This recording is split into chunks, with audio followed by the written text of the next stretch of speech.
Това е толкова малка главичката, нещо главичката. Това се върти, не такова. Да, и не са такова. Но приемаме, че това е на аматьорско ниво и трябва да, каквото и да се прави, трябва да го насърчаваме, не да търсиме само посудите. Но за сигурността трябва да се помисли определено за това. Без доктор. Защото твърдо е, може някой да падне да си даде, да си глътне езика. Падна на земята и удари главата до шамета. Виж колко смъртни случаи има. Не, Не такива. Но аз има един вид, като му изпрах една и като паднала ни бричката ненадено и отзад на бордюра и тук прекъсва и нали спъм. Айде 16 години. Никъде не съм искал да го бил. Удари го, ама ето, случило се.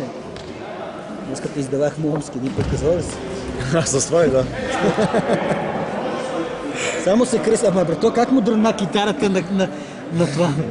На шахтата. Да. Леле, майка, как му дрънна китарата? Стана си си изчука и си тръжа, беше си тръгва след 10 минути и си... Викам, добре, че си тръгва, но без да го бил.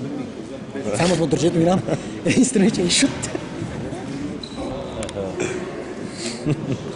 Това каска го изядете.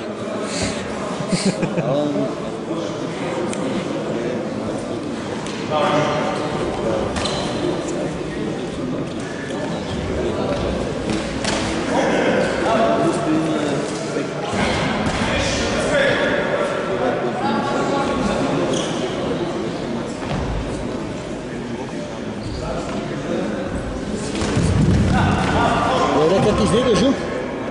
Излиза. Не мога да стигне до него, бе. това много добре се пада. Стъпва. Това момче е добре. Отстъпва, виж, не ми сила, виж само такъв държи го на такова, не има сила. Пък за сметка на това. Да. Качество е като точки. Доста добре.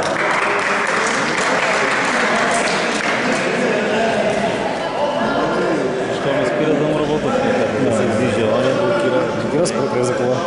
Ще ги мисли, тежко стъпа на петивата.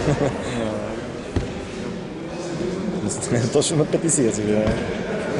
Ще се едно си оградирате. Добре, това момче. Може би като движение най-добре и най-правилно от всички. Да. До момента. Че да видим накрая в хит матча след ден. Там да има какво движение, че има какви... Ванката малко търката ги пуска. Е странно обаче.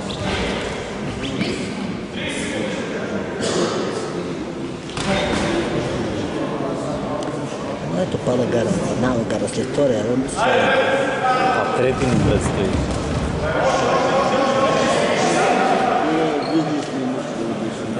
Мора да ще. Нали не знае, че да има бокса това. При поздрав с едната ръка, с другата чукаш чела. Да. Има го, да. Да видим